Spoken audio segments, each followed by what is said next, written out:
What's up, guys? Welcome back to another episode of Two Pros and an Average Joe.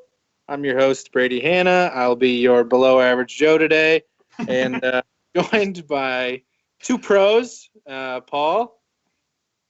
Yo, what up, guys? Paul Ulibarri here, just chilling in Scottsdale, Arizona in the beautiful weather. Big Perm. Hey guys, Jeremy Koling back on the back in the Northern Hemisphere for the first time in a couple weeks, and hanging out here in Charlotte, North Carolina. The weather's been pretty nice, so actually been able to go outside and play a little bit of disc golf, and yeah, man, just happy to be home. Definitely miss New Zealand, but yeah, I'm happy to be back. Now, Jerm, before we get into what we've been doing the last couple of weeks, I had a quick myth I wanted you to maybe bust or confirm. Uh-oh. What I heard was forehands down there actually for right-hand players go to the left, like Absolutely Isaac in true. the United States. Absolutely and the true. backhand goes the opposite way. Well, the problem is that you're actually left-handed when you go down there, so it ends up being the exact same. So, yeah, so everything you said is true, but you actually throw left-handed sidearms that finish right, so it's the same exact thing.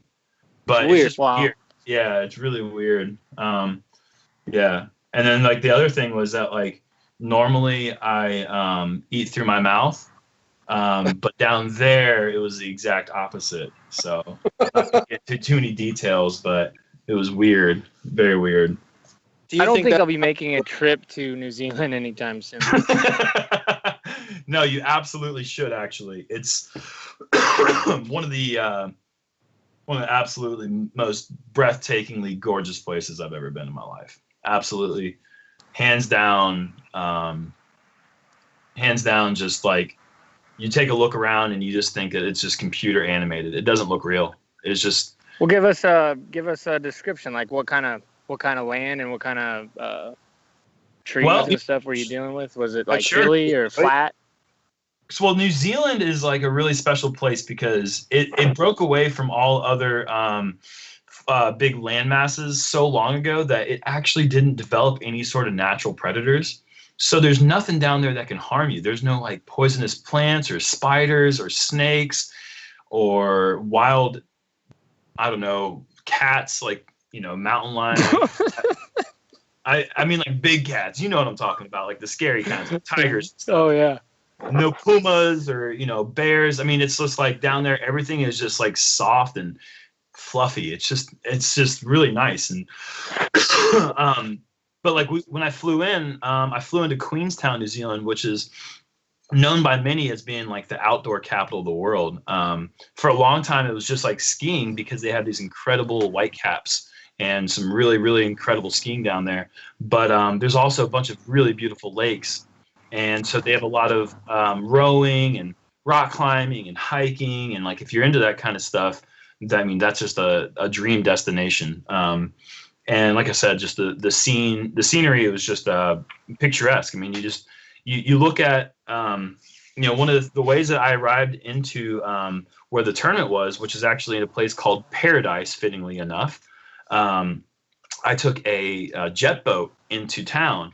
And in this jet boat, you're looking around, you're just like, oh my God, that's fake. Oh my God, that's fake. You're looking left and right, and we're going like 60 miles an hour in this boat going up this stream that's like less than a foot deep. And you're just ripping up and down. You're doing 360 spins. It's just so much fun. And then we eventually get off the boat, and they drive to this one spot in this like little valley. And they showed us like 7 or 8 different movies that had been filmed there, like Lord of the Rings, Wolverine, Chronicles of Narnia. There's this Vertical Limit. There's like a mountaineering movie. So many different movies, so many different like music videos, and they just showed you like a picture from the movie. And they show you like, look out there in the background, that's from this scene. And you're like, oh my God, I recognize that. Like if all the Lord of the Rings fans out there, if you know Lord of the Rings, you know that it was filmed in New Zealand, but specifically Isengard, which is a really, really prominent place in the movies. Like you look in the background, you're like, oh my God, that's Isengard. That's so crazy. And where Boromir dies in the first movie on that hillside, that was where hole 2 was at the course that we played, which is a really important scene in the first movie. So it was just like really, really cool. Like you got to connect with all these things that you've seen on the big silver screen. So it was just yeah. Do you have any pictures? Maybe we could give. Oh, absolutely. Yeah, I mean, I just got back. I arrived late Monday, and officially Monday for me, because of the way that the international dateline is, Monday, February 6th will be the longest day of my life, and maybe the longest day of anyone's life, because it lasted officially 42 hours. From where I was in New Zealand, having a beer with some friends around a campfire, to arriving in Charlotte and watching 11:59 go to midnight. It was 42 hours long, so it was pretty incredibly long day. And I've just been back for 2 full days now, and I haven't woken up before 3:45. Like, I've just been so exhausted. I've just been in bed. And so eventually, maybe tomorrow, I'll be putting together a nice little post with a bunch of pictures. I've got 3 weeks. That stems all the way back to my trip to Yosemite. I want to put a big album up and kind of share my experiences from the last 3 weeks. If you send them to Chase or Pat, they can probably actually overlay them about what you were talking about, which would be cool. So yeah, cool. Yeah, maybe we'll do that. I also heard that New Zealand has been described as the Detroit of the Southern Hemisphere. Is that correct? Yeah, never heard that one before, but I can definitely see it that way. All the buildings and factory workers and like all the, just like it's just really flat. Yeah. I can't imagine a place more opposite than Detroit. Than Queens Paradise. Where does that even come from, Detroit? Seriously. Paul, what have you been up to this couple of weeks? Oh, so many different countries I've been visiting over the last couple weeks. I went to just too many. I couldn't even count, honestly. Tell them about that time that you were in America, Paul. Yeah, that was this whole last 2 weeks. I've been in Scottsdale, which is actually, honestly, probably just as beautiful this time of year as New Zealand. 72 to 78 degrees every single day. In fact, this week, I think the high is going to be 80, so it's going to be pretty toasty in the next 7 days. But yeah, that's all I've been doing. I've been just kind of chilling, playing a lot of disc golf. My knee's finally about 100%, so I've been playing 2-3 rounds a day to get back in the swing of things. But nothing exciting in this part of the world. Gotcha. My last 2 weeks, I played a fundraiser for the Rumble, which is an event here in Iowa in mid-April. I played a fundraiser event hosted by Iron Lion Disc Golf. I played 5 holes, and then I decided that I did not want to play anymore, so I left. So that's what I've done the last 2 weeks. I played 5 So you quit? Well, quit. Yeah, just more so retired. So you quit the tournament, is what you're saying? It was more for charity. You retired the tournament? So you quit. It was for the charity tournament.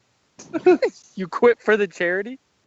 Well, I made my donation, and then I donated strokes to the course. And then at least that you quit for the kids. Like, geez, Louise. It was Super Bowl Sunday, and it was That's cold. the most average Joe thing I think I've ever heard of in my life. You quit a charity event. You know what? Cold. Hey, not that I would ever quit because I'm not an idiot or a loser, but like sometimes I do wish that I was more of an average Joe, because like there's times when I'm just like, you know what, I just don't really want to go on any further. But that's not an option. Like, you quit a tournament with any sort of like status whatsoever, that status is gone. Like, thank God you don't have a status, Brady, because if you did, holy crap, it'd just be that's toasted. Definitely one of the benefits. You kind of get to do what you want. You're just like, I just love quitting whenever I want to. There's been plenty of times where I've been playing and I'm just like, is it worth going on? I think I started out bogey, par, bogey, and then left. I can't tell you how many times, this is legitimately the truth. I can't tell you how many times in the back of my brain, like the little stupid guy, the little Brady on my left shoulder is just sitting there saying, "Quit, quit, quit, quit! You don't want to play anymore. Quit!" And then like, and then like the Jeremy on the right side of my shoulder is like, "Don't be a Brady." And so I keep playing, and then I end up cashing like $700 to like $1,000 in that tournament just because I kept going. But like, I legitimately did want to quit. I had a true Brady on my shoulder telling me, "You don't want to Here's the thing, on." wasn't. But then you were like, "Oh wait, it's for charity. I probably shouldn't quit." I probably shouldn't quit this charity tournament because that'd be the dumbest thing I've ever done. It was for a fundraiser for the event. It was one round. It was 20 degrees, and it was Super Bowl Sunday. So, You know what, kids? I'm sorry you don't have any food, but I'm out. it was for no kids were involved. Jesus, if I ever was going to swear on air, this would be the time. It's Super Bowl Sunday. I'm out of here. So I don't have Super Bowl any. Sunday before you went into the events. You cannot use that as an excuse. That's the dumbest excuse I've ever heard. Well, so in the next 2 weeks, I don't have any events I'm planning on quitting, so that's good. Well, That's awesome. for the last 2 weeks, I guess I've I documented a little bit about this on social media, but I haven't really clarified what ended up being the result of my knee issue that I was dealing with. Basically, the quick story of it is that I was down in Australia. I had that miserable sickness that kept me from playing in the Australia Open. Woe is me. Terrible. You mean when you quit? Yeah, I basically quit before I donated to charity. At least I didn't fly to Australia and quit. That's true. That's true. It's So totally basically true. the biggest quitter ever right here. But so then I was like, I was thinking in my head, should I quit New Zealand or not? I don't know. Maybe I'll try to give it a go. And then out of nowhere, my sickness kind of goes away. And then like for a day and a half, I'm like, all right, I'm feeling pretty good. I'm feeling all right. I feel like I'm going to be able to throw some shots and then go to New Zealand and have some fun down there. Well, I wake up Monday morning, which is the day that I'm going to be flying later on that day to New Zealand. And out of nowhere, didn't tweak it, do anything. My knee just flames up and swells up to the point where I can hardly walk. And I'm like, I've never had anything like this happen before. I have no idea what it is. And so I fly to New Zealand. I'm hoping that over the flight, take a bunch of ibuprofen. Maybe the anti-inflammatories will settle it down. And by the time I get there, who knows? Maybe I'm feeling better Tuesday morning. Tuesday morning comes around, it's twice as bad. Now at this point, I can't walk without swinging my leg around like a peg leg. And I'm like, all right, this is really bad. I go to the doctor. The doctor's like, I have no idea what to tell you. It cost me $200 just to go see him.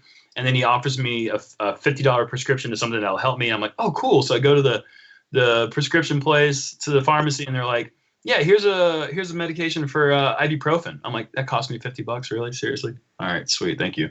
So $250 down, no diagnosis, have no idea what it is, still no resolve or anything like that. Wednesday comes around, it's still bad. Tournament starts Friday, mind you, and I can't even walk. I haven't thrown a disc in 2.5 weeks, and I'm just thinking like, dude, this whole trip is cursed. This is ridiculous. Well, somehow, some way, people pulled some strings and got me into this really good acupuncturist in Queenstown. Or actually, I was in Wanaka at that time, which is a really cool town right outside Queenstown. Anyways, go see the acupuncturist, put some needles in my leg, do about a 30-minute session there. And then I tell them about my pinched nerve in my back, do about a 30-minute session there, put some needles in my back, leave, go to sleep that night, wake up Thursday morning, I'm walking perfectly fine. I have no idea how I've never really gone to an acupuncturist before to solve anything like this, but it was instantaneous and it worked immediately. My knee was still a little bit wonky, but like come Friday, it was perfectly fine. And Saturday and Sunday for the tournament, it was like nothing had ever happened. So for those of you who were sleeping, Jerm's knee was hurt and he got stabbed with some needles. He's good to go. And then, and then what happened? Well, Avery Jenkins and I had a nice little battle. The tournament is 2 rounds of 27 holes, and then what they call the Super Six, which is a final 6 holes for the top 6 players in the tournament, regardless of division. And you play this really, really cool 6-hole swing. And everybody in the tournament comes and watch. You guys throw a bunch of cool shots around this incredibly beautiful place. And the coolest thing I think from this past weekend was getting to play with Kazu Shirai, the 67-year-old Japanese guy who was winning the Masters division, which includes Jay Redding and a couple other really great players. He was winning going into the Super 6, and this guy's 67, and these holes are long. And it's just like the guy playing with him was just amazing. It was such an honor just to be on. I actually played lead card with him too. So all 27 holes on Sunday we played together. So it was half Japanese with Manabu, Kazu, and then Avery and I. And after the 27 and 27 and the Super 6, Avery and I were tied, so we went into a 2-hole playoff. And I had a little bit of controversy in the first playoff hole because my disc got stuck on a roof, but there's no 2-meter rule, and the roof was playable. And so we had the TVs make a ruling, and they had ruled that it was a playable lie. The PDJ rule basically says that the playing surface is always the ground. However, in some cases, there's alternate playing surfaces. The TD can decide whether or not it's playable or not. And they had a guy go up there and check it out. He said, yeah, it's sturdy up here. You can play if you want. So I was like, yeah, I'd rather play from up there than inside of the shack. So I go up there, and I throw a thumber up there, and I end up getting a par and a 4. And Avery got a 4 too, so we played the hole again. And then I got par again, but Avery took a bogey, so I won in the second playoff hole. So, anyways, that was my week right there. But yeah, very cool. I was happy to, man. I was just so happy to be walking, like, let alone playing, just to be able to walk and not be sweating profusely from that flu that I had the week before, or have a pulsing headache, or all the other symptoms I was dealing with. You know, like, you rarely get to appreciate feeling healthy until you're just beat down for 2 straight weeks. So, actually, because you brought up the week before, let's talk a little bit about Australia. Yep. Since we missed it last week. Yep. Kind of fill us in, Jerm, on what happened between Ricky and the rest of the field. Obviously, we know Ricky ended up coming out on top, but well, yeah. I felt well enough on Sunday to go out there and follow them around. And I was like, yeah.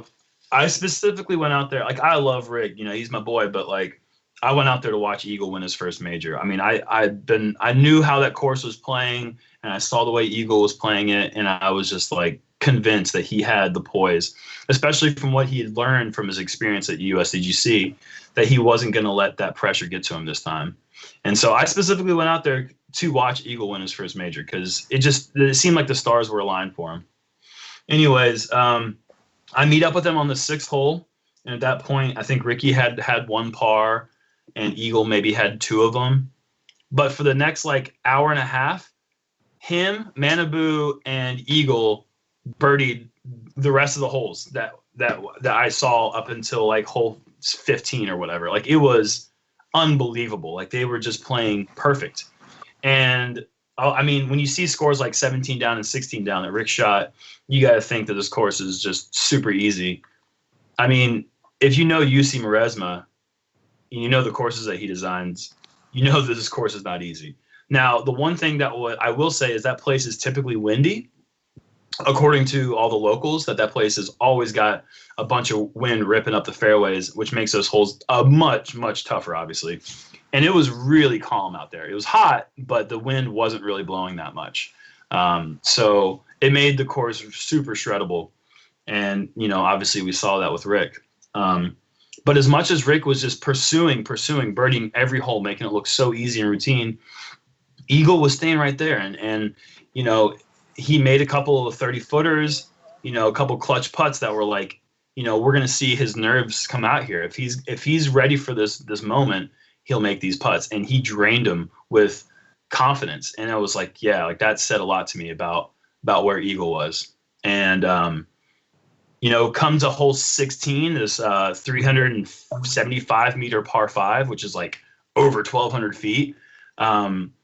Eagle and Ricky had pretty similar approaches for after their third shot, but Ricky just uncharacteristically missed like a 25 to 28 footer. And, that's just something that you just don't expect with Ricky. Every single putt from 45 and in is dead center, and usually up to like 60 feet. So that was really a huge door opener, and Eagle knocked down the putt. So with 2 holes to go, Eagle's up 2. And at that point, I was like, man, he's got it. It's like, that's crazy. 17's a little 350-foot par 3 downhill with OB in front of the basket. And Eagle just misses his shot by, gosh, it must have been less than a foot. Just grabbed these outer branches, pulled the disc down out of bounds, and Ricky parked it. And Eagle's sitting about 65 feet away from the basket for his 3, and Ricky's like maybe 10 feet. And so Eagle knows that going into hole 18, he's got to make this putt to have his 1-stroke lead on a relatively easy hyzer shot that they're coming up to on the next hole. And freaking Eagle cashes it. And I'm thinking to myself, dude, this guy is just made up of something special. Like, this is really, really cool. And so he makes that putt. Ricky makes his. And now Eagle still got a 1-stroke lead, but the rest of the card had also birdied 17. So Eagle was the last on the box. Manabu steps up, parks it, hits the pole, bullseye. Paul parks it. Ricky parks it. They're all parked. And Eagle steps up, and like, for the first time all day that I've been out there, I felt this like weird feeling. I was like, suddenly the pressure is really on Eagle, and we'll see if he can throw it here. But like, for the first time, I didn't have confidence that he was going to execute the shot. I don't know why, but I just had this weird feeling. And sure enough, he just pulled it right, stayed out of bounds, and the drop zone's like a 75, 80 footer. And, the chances of making back-to-back putts like that are pretty slim. And, he just faded his putt out a little bit left, and Ricky got 2 strokes there, and so instead of losing by a stroke, he won by 1, and it was pretty heartbreaking. Like, I went up to Eagle right after they had announced, your 2017 Aussie Open major champion Ricky Wysocki, and everyone's cheering for him. Eagle's off to the side, and he hasn't even left the putting green yet, so I kind of felt bad coming up to him so soon. But I went over to him and I whispered in his ear, and I told him, like, this right here is going to be the event that makes you the champion that you're going to be. You're going to learn from this, and you're going to get better.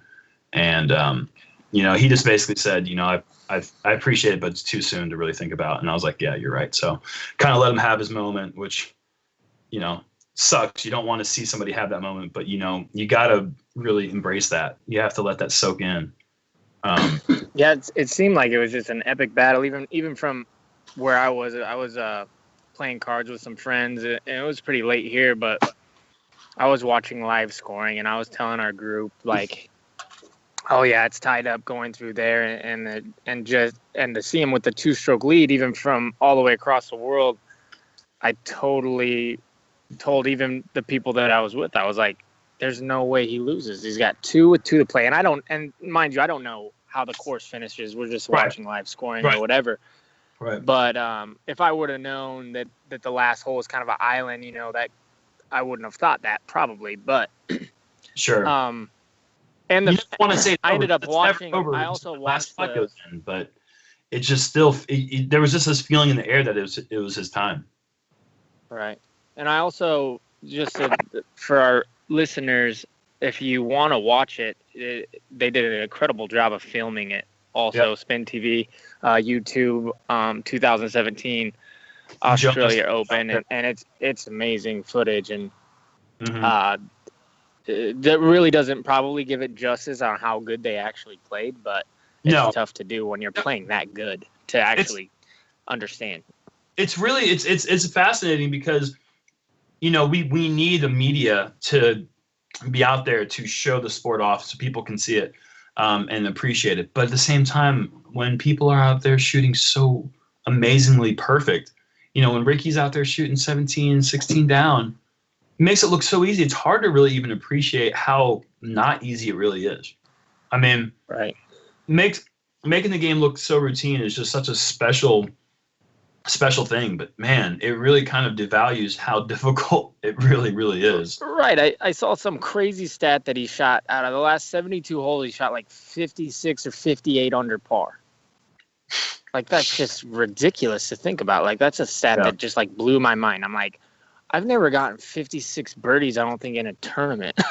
At like a 10-round world championship. Yeah, 9 rounds at the Worlds. I think I got, like, 23 birdies or something. I am. But that's just, it's crazy on how good they played. And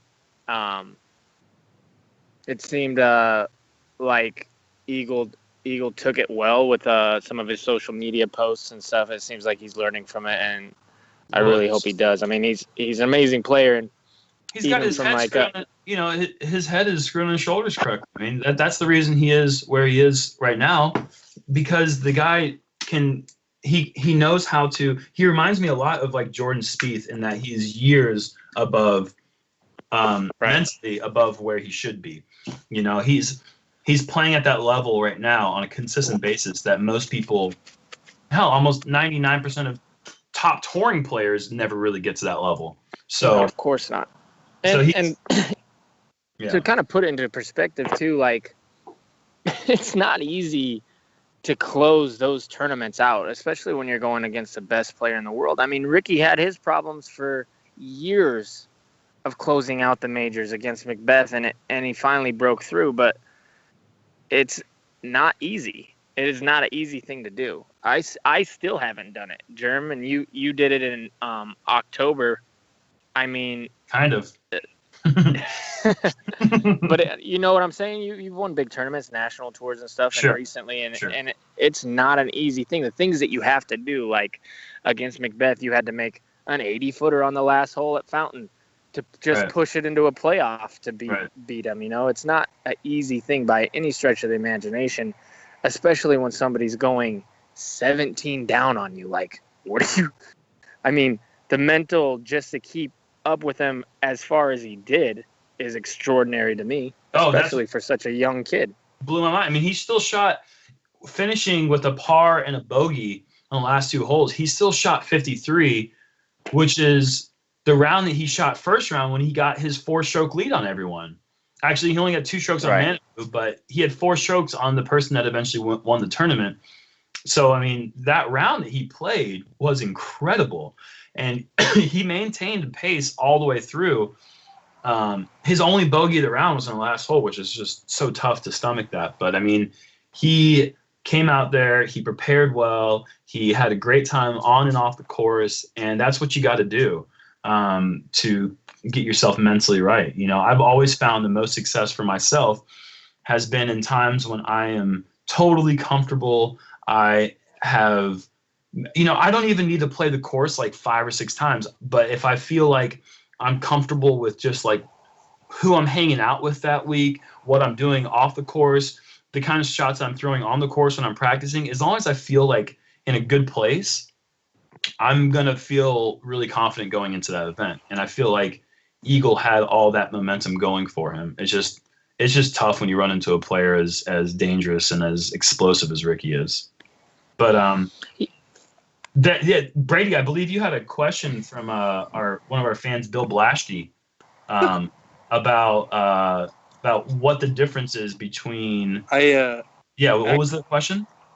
I actually posted on my own Facebook page, saying, "Hey, we're filming right now.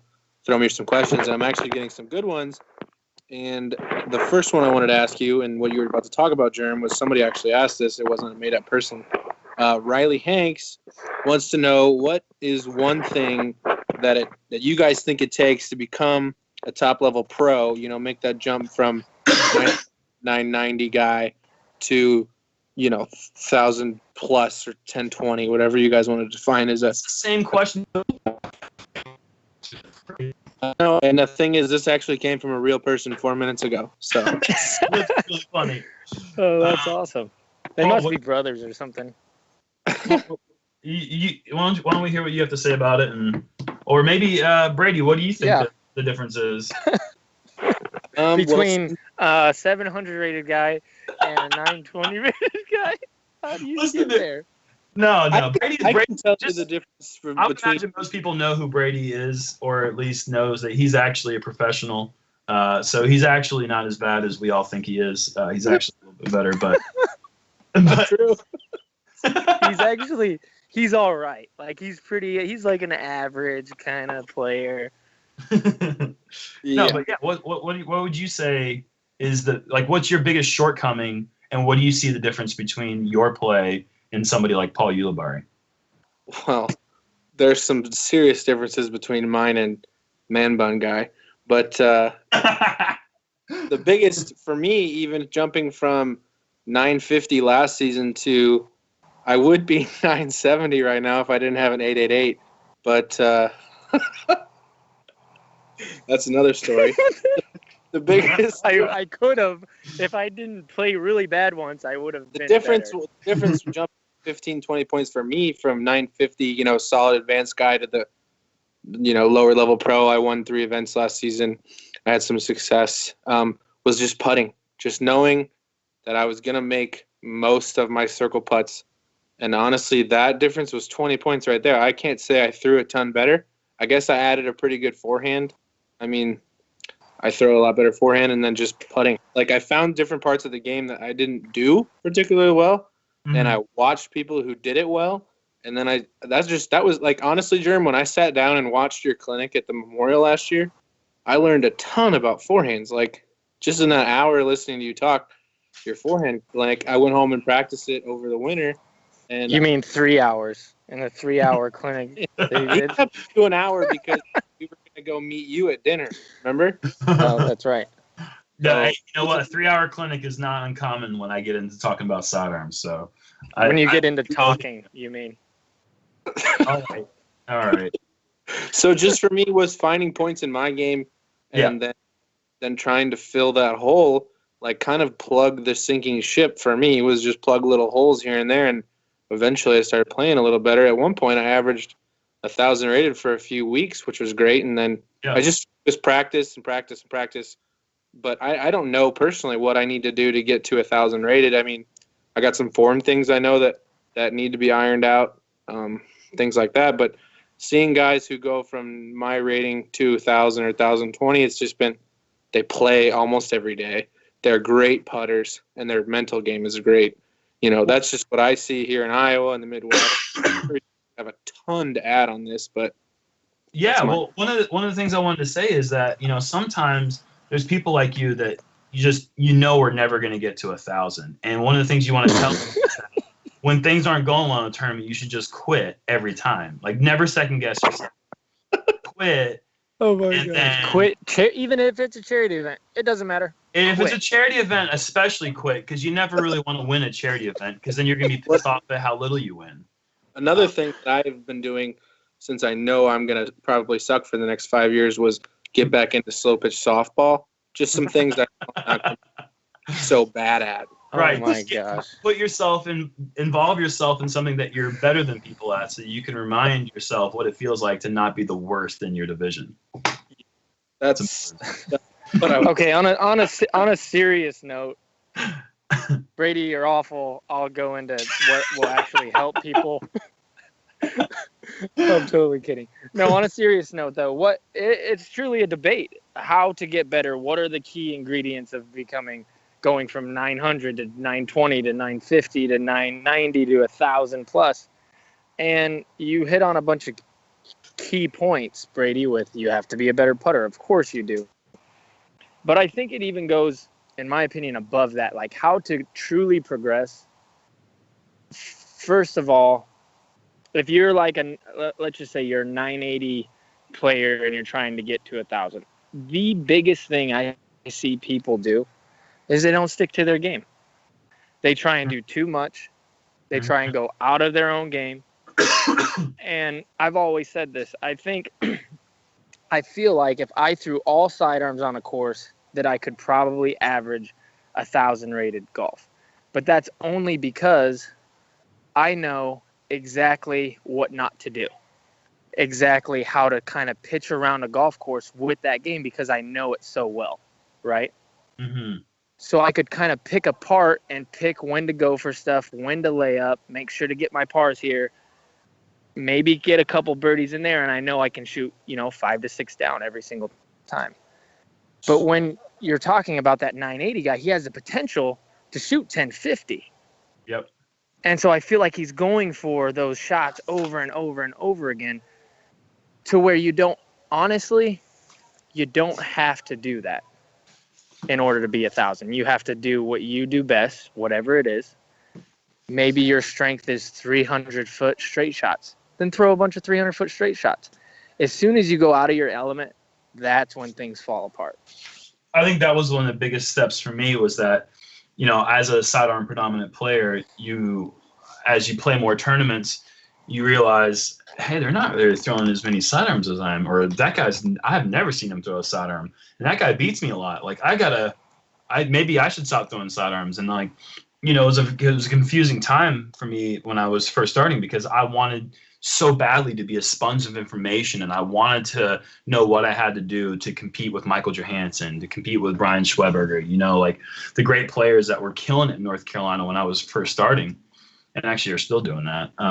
But I constantly wanted to change my game, and so it was a good thing and a bad thing because the reason it was a good thing is because it actually forced me to learn other shots, and so I developed a more well-rounded game in general. But it was a bad thing because I was losing that character that I was developing. Like who I was as a person was developed around a strong, predominant forehand game, and like I knew in my mind, I could get to a 370-foot landing zone accurately almost every time with a forehand.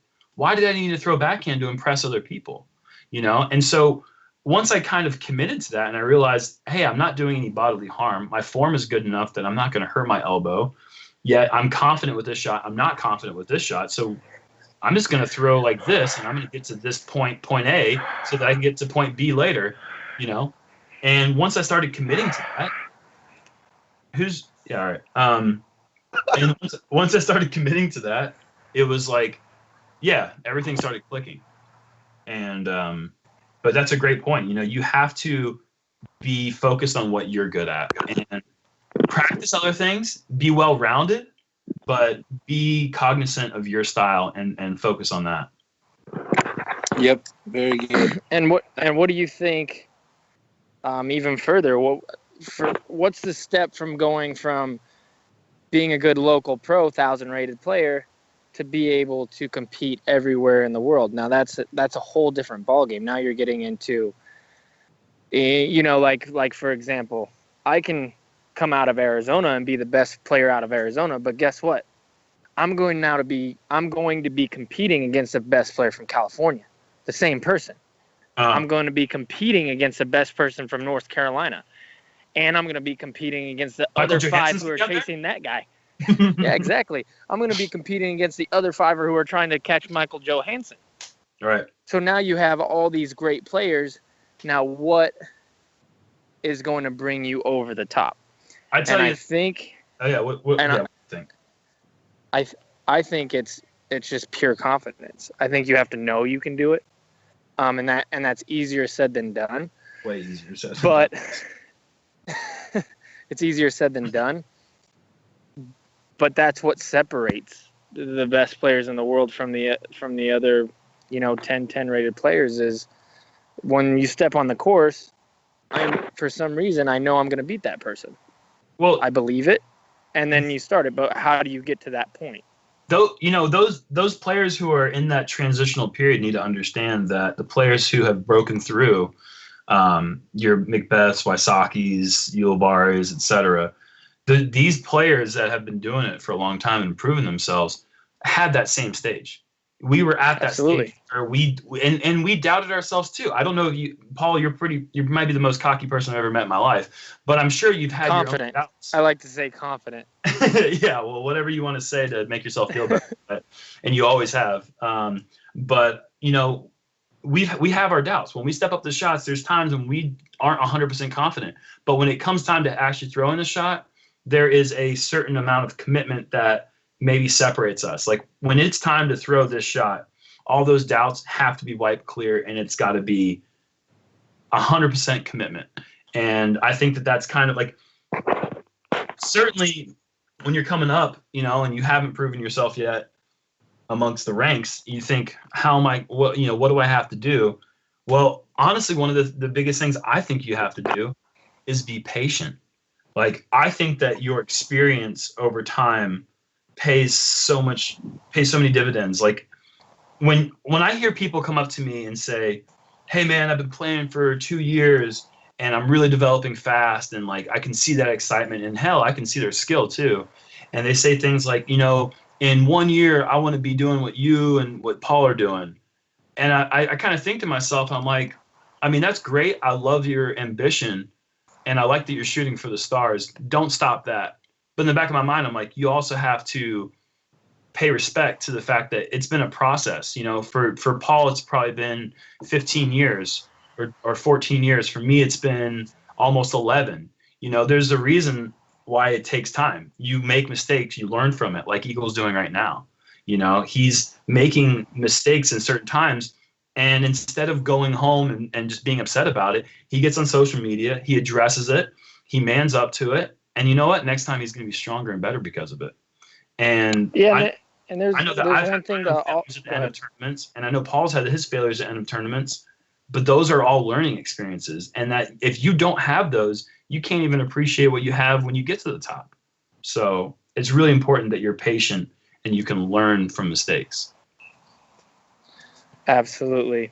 Patient. And one thing people have to realize too is disc golf is such a tight knit community, and me and Ricky Wysocki might know other people like that aren't as good as him or on that level, and people want to be that good because they get to play with him and they get to walk right up to him and be like, "Hey, will you sign my disc?" and then shoot a couple holes with him maybe.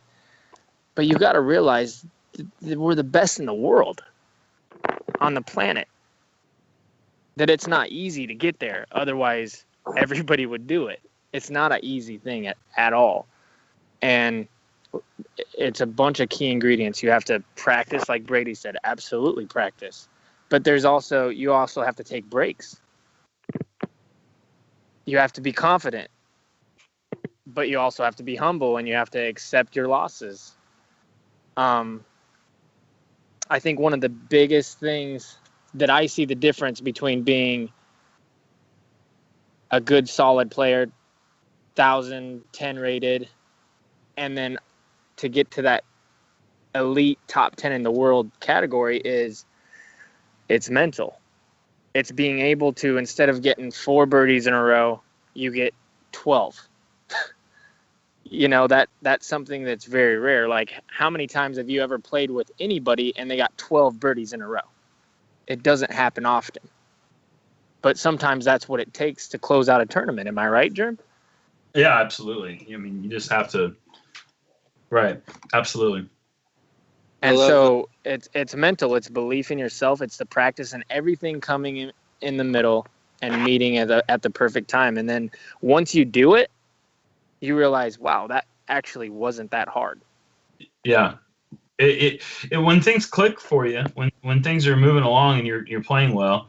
I mean, I think we've all kind of tapped into this a little bit. Maybe not Brady, but like when you're playing really well, you're not thinking about anything. You're not like admiring how good you're playing. You're just doing it. It's like you're just throwing a shot and you're like, yeah, that's what I was supposed to do. Like, that's what I'm supposed to do every time. Like, why, it's kind of weird that I struggle with this. That seems so easy. Then you step up to your putt and you're like, oh, it's a 37 footer. Seems pretty easy, and you let it fly, and then you go get it out of the basket and you step up and it's like, oh man, it's really a nice temperature out here today. Like, you're focused on everything but disc golf. Right, And it's like when you get yourself into those little zones, how do you stay in that zone? How do you maintain that pocket of confidence? And it's just all really what I think what it breaks down to a lot of is basically not thinking about disc golf when you're not on your lie. When you step up to your shot, absolutely focus in, step into that thought box and really go through your shots and be confident and commit to something. After it's out of your hand, regardless of the result, you have to let it go. Absolutely every time. You cannot start judging your shot as it's flying. You judge it when you get up to the shot. When you get up to the shot, you can be like, oh man, that really sucks. I don't have that great of a shot from here. But then assess from that time what you're going to do next. But in between shots, you need to be thinking about, tonight, wonder what I'm going to have for dinner. If there's that nice spaghetti place downtown, or, like basically you do not want to boggle yourself down with 3 consecutive hours of disc golf, because it's going to make your head spin. And that's a huge one. I mean, mental game is everything. I think obviously that when you have 990 rated players who are capable of shooting 1050 rated rounds, what's the difference? It's all mental, obviously. So There's been plenty of people like 990 players where I'm like, how are you not beating me by like 10 strokes a round? So good. Are you so serious? Yeah, you are so good. Right. It's like what I know Paul and I have had this conversation a lot, but we talk about this to each other quite a bit. We're talking about, man, if you could hear what was going on in my head when I'm not playing well, you'd probably think differently of me, But yeah. That's a huge thing too. Is one of the things that helped me break through was, I asked a pro. I asked him. I said, I get nervous, and it's hard for me to perform. I mean, it just is. And he goes, you know what? We're all nervous. The nerves don't go away. Mm-hmm. I'm like, every single one of us is nervous. And that stuck with me for the longest time because it kind of settled me down. I was like, so you're telling me when I'm playing against, let's say, Jermy, and we're both battling, we have 2 holes left and we're tied, that he's feeling the same way I'm feeling? Yep. Absolutely. Yep. He's terrified. I guarantee it. Terrified, but yeah, I mean, I'm definitely, Oh, you're scared. You've told me what you've thought. Can't take it back now. And I'm terrified. But the difference is with time and with experience, we were able to bottle those emotions and use them for good instead of bad. Yeah, most of the time, and still pressure situations we don't perform to our expectations. Right. But you learn from it, and you go on to the next tournament. I think the word bottling can be confusing there because we outsource it for, like, I kind of tap into a certain mode when I do have like a gallery round, and it's obviously, maybe a higher pressure situation. Maybe it's last round, or it's late in the tournament, or there's cameras or whatever. And that stress and that pressure that is brought on by all the surrounding distractions is actually used and fused into a certain focus.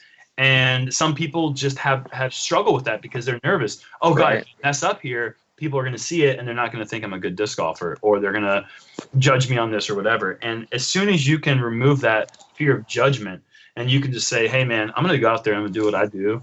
And I'm going to commit to it. I'm just going to freaking huck. And we're just going to see how it goes. That's you can really tap into that pure potential. And honestly, for me, I have a hard time getting amped up for tournaments sometimes when I don't have those extra pressures because it's so exciting. I look forward to those moments now. But basically what it breaks down to for that big gap, I gotta say, it's just I don't know, it's hard because people want to hear an answer like, you got to go out and you got to practice. Obviously, yes, do that. But clearly, the most obvious answer that we can give you, and it's the hardest thing to work on, and everybody is constantly working on this, is the mental game. It's always going to be the mental game because that's what makes golf so interesting. That's what makes every round different, is that your body is capable of doing it. How does your brain tell your body to do the right things? Right. I had one time I had Bradley Williams ask me this question. He said, this is really what he said. He says, Paul, I have to ask you a question. I said, what, Brad? He said, how do you get in the mix of every major you play? He goes, I am so much better than you, but I can't get myself there. He's like, I don't understand how you do it. And if you know Bradley, that's exactly what he said. And I go, well, Brad, let me think about it. And Jerm, you kind of hit on it. For some reason, when I go to a major, it sets me in that zone to where I'm able to disconnect from everything except for me in the course. because I know how important it is, and it just being the competitor that I am, for some reason over my career, I've been able to, as soon as I step on the course, I could be having the worst 2 weeks before ever. And I know it's a major. Somehow I'm able to just play the course and not think about the people around me. And then once you get into position, having the gallery there and everything, it's so much easier to get yourself into that place to where you're only focused on the shot. Right. Yep. Alrighty. You guys killed it. Thanks. No. Thanks, Brady. I'll just stop talking now. Yeah, it's important. It's important that people go back to the 32-minute mark when Brady told everyone how to go from the 900 to 920 rating. No, 950 to 970. Which you asked me to tell, guy. Absolutely, no. And it's actually really important because I forget what it's like to be that bad. So it's important for me to hear just to remind myself. Oh, I remember. I bust a 970 about every other tournament, it seems like. So I know what you're going through, Brady. All right. I got some actually really funny, good questions here. I don't know if you guys got time to answer them. Sure. But here's the rules to these questions. I'm going to ask them quick, and you get 5 words to reply. And they're not going to be heavy questions that you need more than 5 words. But this will be fun. So the first one is from Austin Weiss. I hope I didn't butcher that. But he says, if you could be any cartoon character, who would you be? 5 words. Paul, you go first. Oh, gosh. I'm trying to think here. Cartoons.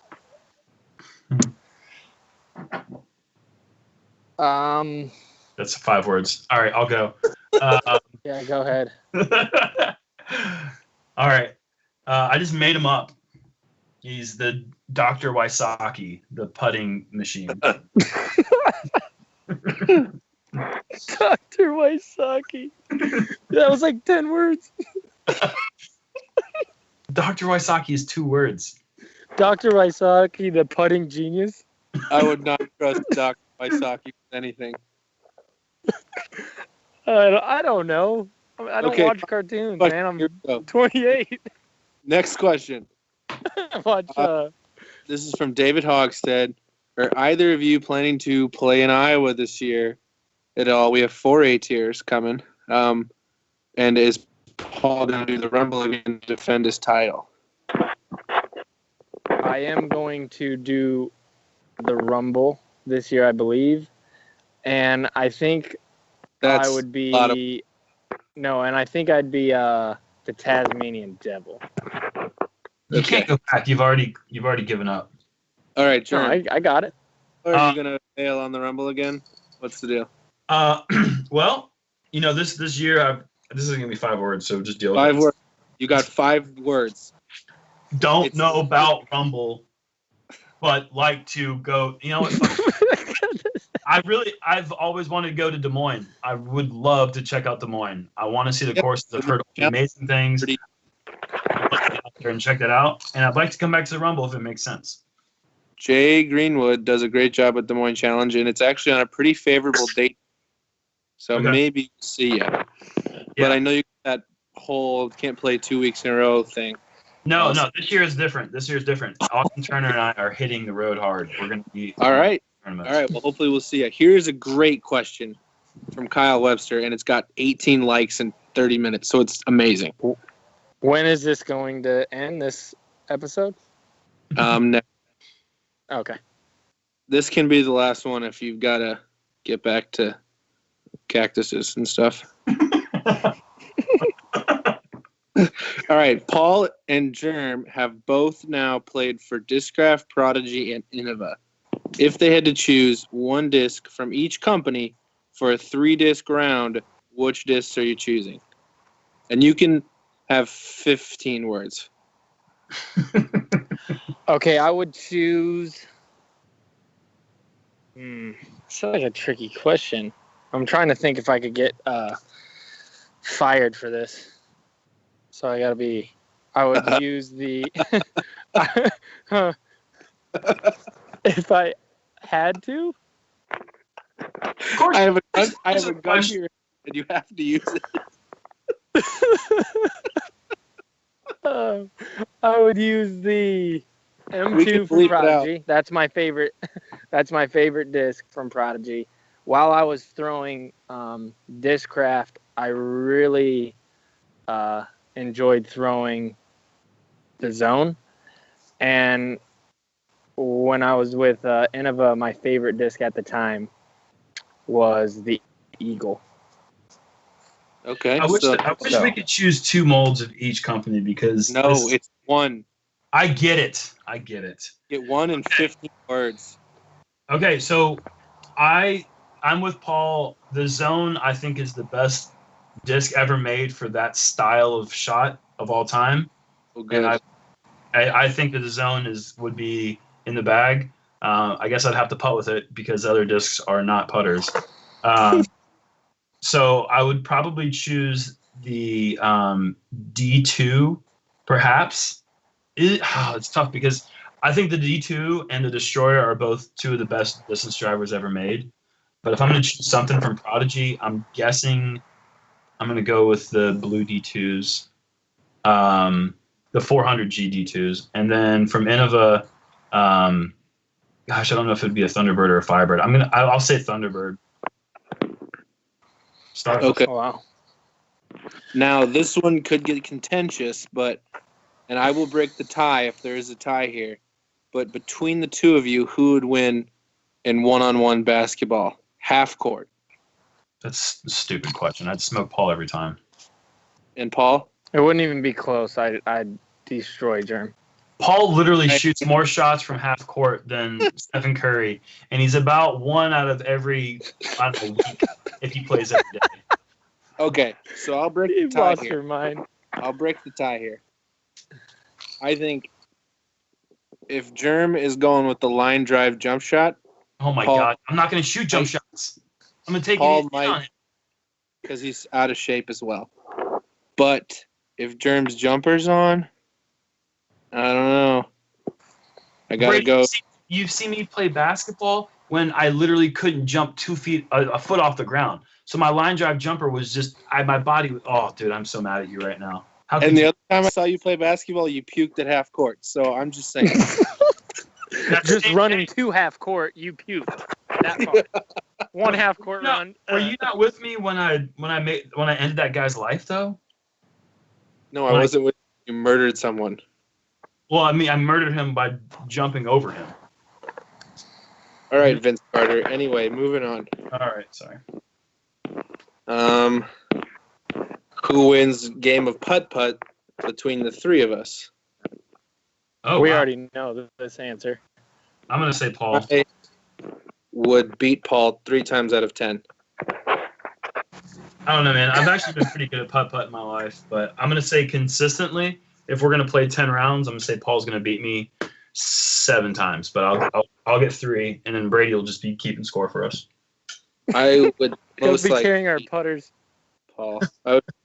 Me and Ricky were playing $20 hole-in-ones and $10 stroke putt-putt and ended up dead even after 72 holes.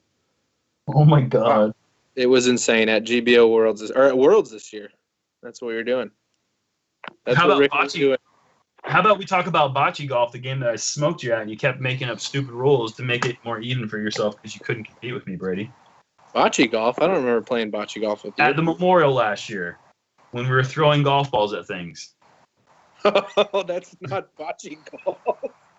Yes, that's what Yeah. I named it that. So it's whatever. Yes, Jerm and I were throwing golf balls onto putting greens, and Jerm was better than me.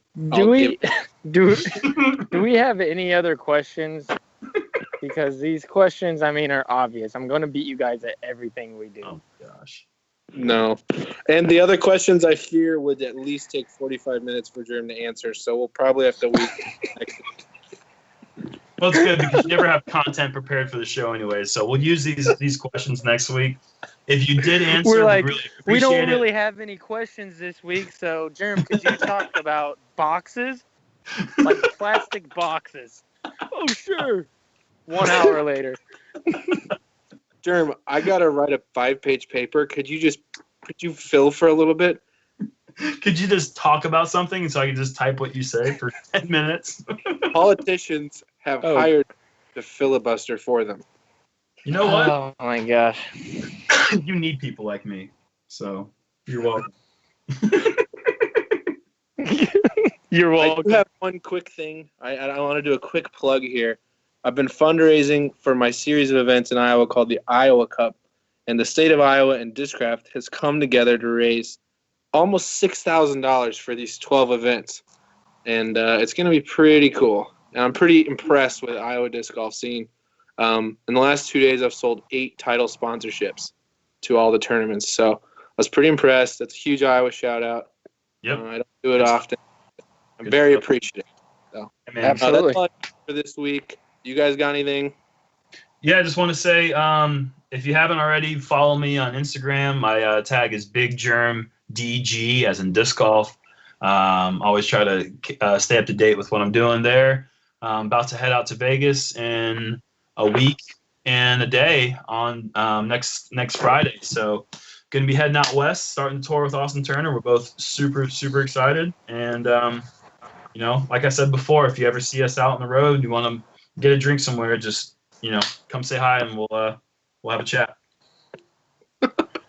You'll have a long conversation. We'll have a chat about everything going on in your life. There's a good chance. We will. Yeah. Paul, what do you People are just running away from Jerm. No, I don't want to meet him. Please. You know what? Also, shout out to Adidas T-Rex, my newest sponsor. Just got on the team. Found out today, too, that Paul Macbeth got on the paid team. So huge congrats to Paul. Small congrats to me. But it's a big step in the right direction for the sport of disc golf. So You really think you could excited give me about a pair of those? That'd be sweet. that. Nope, sure won't. Sure You're won't. Oh my gosh. Next I week- got nothing, man. I'll see you guys next week. Germ. Germ's been fired from this show, so I can't stop laughing. Oh my god. All right, Thanks, see y'all next week with guys. more content. Thanks, Chase, for producing. We'll see you next week.